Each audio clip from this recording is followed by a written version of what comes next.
I am here with Lisa and Andrew, and we are, on this incredible, beautiful day on the PSP Logistics, getting ready for the sail to the last leg, basically the sail from Washington, D.C., where we are now, to over back to England, Scotland and England. And Lisa, I would love for you to just introduce yourself. Sure. Tell us about you. I'm Lisa. I'm from Bristol in the UK. Actually, bring the microphone. Bring the microphone. There. That's okay. Perfect. All right. Yes. You want to go again? Yeah. No, you can. Start We'll from carry here. on. From Bristol in the UK. I think technically I'm a sailor now, but I wasn't a sailor when I signed up for this. I work in kind of corporate data analytics and kind of like a bit of an adventure. So at some point during COVID, I signed up, and then I've sailed halfway around the world. Wow. Yeah. So are you a circumnavigator, or have you done a bunch of legs? I got on in Airlie Beach, Australia. So I'm doing legs 5, 6, 7, 8. So Airlie Beach, Australia was a long time ago. Yeah. I remember. Yeah. That was like in January. It was. Wowzers. Well, thank you. I'm glad we get to hear from you a little bit. Thank you. Andrew, tell us about yourself.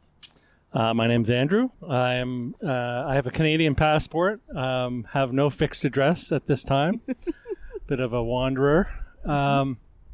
Around the worlder. So this all started on the boat, I guess, back in September, but training and the decision was a couple of years before that. And it was part of a sort of a big master plan to untether myself and my partner's self from all the normal day-to-day life of living in Toronto and having a fancy house and all of that.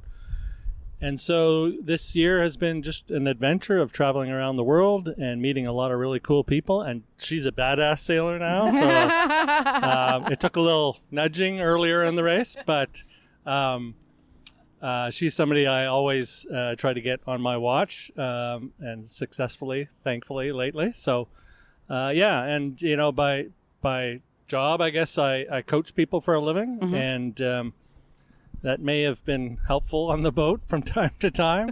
And I think through coaching, have also got some decent self-awareness skills for myself. So it's helped me get through what is a very, very challenging thing to put a bunch of random people together in a very uncomfortable setting for weeks and weeks at a time, and to try to perform under those conditions. Yeah.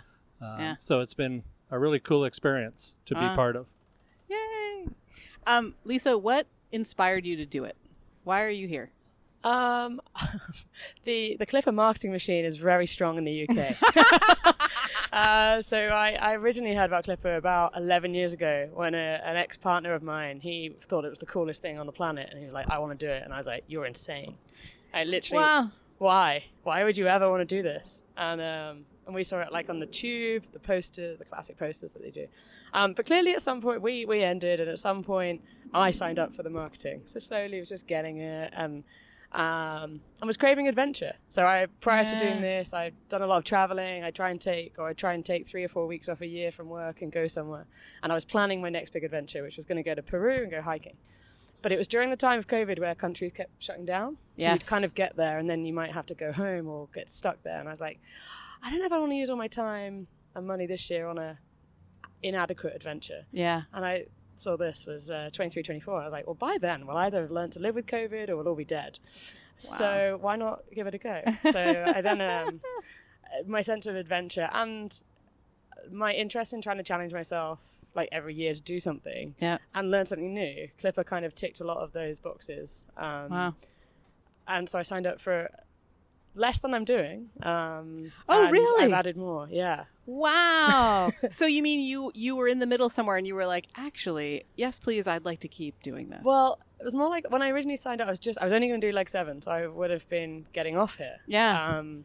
And then when I was getting interviewed, they were like, if you're going to do 7, you might as well do 8. You might as well like sail home. And I was like, yeah, that makes sense. And then you think about the cost of everything, and you pay a bulk for the training and then per leg. Yeah.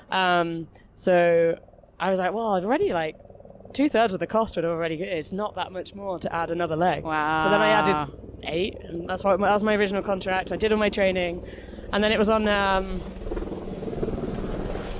We're going to let this helicopter go by. Or whatever it is, plane maybe.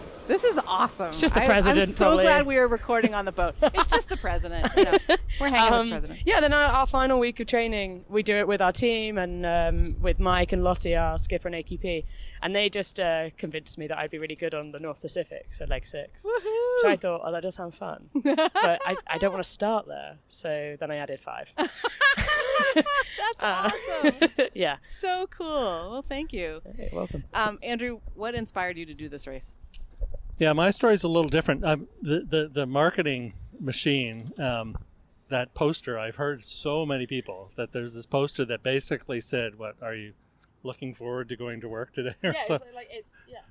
right, with Awesome. a picture of like big waves and ocean and stuff. And so, you imagine being in the subway going on a Monday morning going to work, and you see this challenge in front of you every day. Is this really what you want to be doing? Yeah. And it was a very effective campaign. Not part of my story at all. My story started when I was like 5 or 6 years old. We had a book in our home, which was written by Robin Knox Johnson, who was the founder of Clipper. Mm-hmm. And it was his story of having been the first person to sail around the world alone and unassisted. And that I remember that book, I just used to devour it over and over and over again, and just had this idea of what it might be like to go and explore the oceans and see the world in a sailboat. And I was part of a sailing family, so that was already part of who I was. Mm-hmm. And then several years later, I first heard about Clipper, and I had a bunch of daughters who were growing up, so I waited until the last of the youngest one was off to university. And the timing was that this was the year that I could, as I said earlier, shed some of the attachments that I had that were holding us from really doing the kind of traveling and adventure that we wanted. And then this was the natural way to see the world and to sail around the world. Mm. So that's how. And Robin's here. He's actually here in D.C. Wow. He signed the book, which I still have. Actually, the book's on the boat. The book is on the boat. So that book has been part of sort of my life. And it's now been signed by this book that you've had since you were like 5, 6 years old. What an incredible circle. Yeah, he was like quite surprised circle. when I approached him in Portsmouth before we left and showed him the book and told him the whole story. But he's an inspiration for a lot of people for a lot of different reasons. And so it's really cool that he's still part of the race this many years after starting it. Yeah. Because it's absolutely delivering on what he wanted in terms of giving everyday people a chance to see the world. And one of my favorite lines that Robin has is that this should be like the greatest adventure you've ever done so far. So far. Right? And that's sort of the shift for people once they've done this race, is they see the potential they have to do more than something like this. Yeah, even. yeah. What does this open up for somebody, right? Yeah. Wow. One last question, and it is, I've been really curious about now. Like, what is present now for you, Lisa? In any capacity, right? Any capacity. If it's groceries, it's groceries, right? Yeah, currently I need to go shopping. I'm the victualler on the boat, so I'm responsible for making sure people aren't hungry and angry. And Amazon have lost my parcel, so I'm going to Whole Foods shortly. Oh my goodness. No, so right now, so there is the boat jobs and the responsibilities that you take on. Yeah, right. Yeah. And you want to fulfill them for the team, because it's a team sport, team environment, and all of us have different roles that we play within that. So at the moment, I'm focused on have we got enough of everything we need? Yeah, and that's a big part of it. But then also now I need to be moving that into like my own personal preparation. So I need to go and do some laundry. I need to reorganize my kit. Start thinking about sailing again and not drinking. It's probably where I'm at. And we've got a load of new people on the boat, and we're going to have new watches and new like teams that we're working through. So starting to get your head back into the game to be the best version of yourself to help us perform well, because we're ambitious. So we're this kind of like last 24, 36 hours before we leave is often a time, certainly I find, where you kind of refocus back on needing to be at the top of your game, having had a few days to go, oh god, that's been really intense, let me just zone out. So I'm kind of wow, that's exciting. I mean, really, really cool. I had no idea what folks would say was present for them, and it's been so fascinating to me that a lot of times what's present is these very practical things. So yeah, and a preparation for getting ready within yourself about what's coming up. Yep. So, well, thank you. You're welcome. Very much, Andrew. What's present for you right now? Yeah, I think for me, this has been a nice stop. It's been restful. I don't quite go as hard on the partying side as my friend Lisa does, so I don't need to recover too much from that.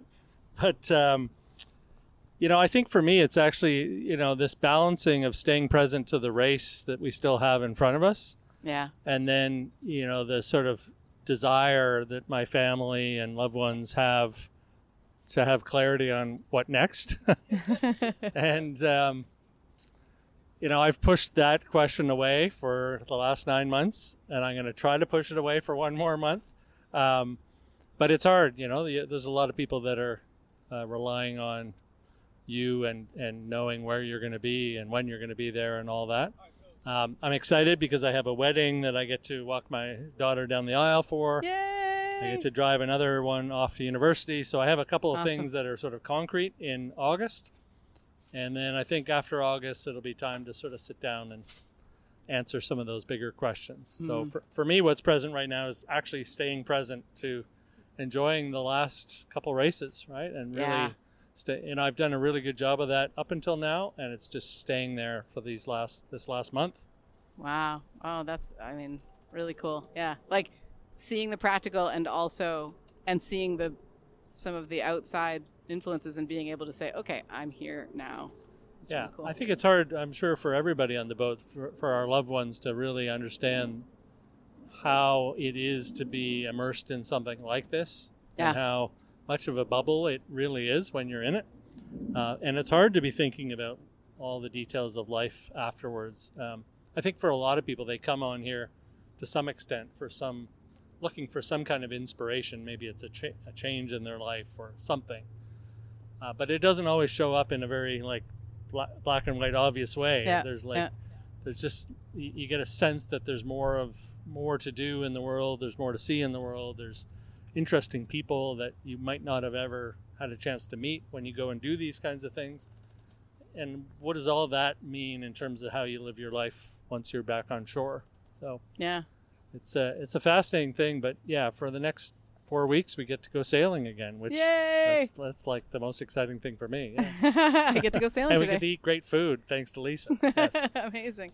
Well, thank you both very much. I hope this is an awesome race and that you finish with a lot of joy. Sounds like that's what's present. Absolutely. A lot of ways. Thank you. Oh, yeah, you're welcome. Thank you.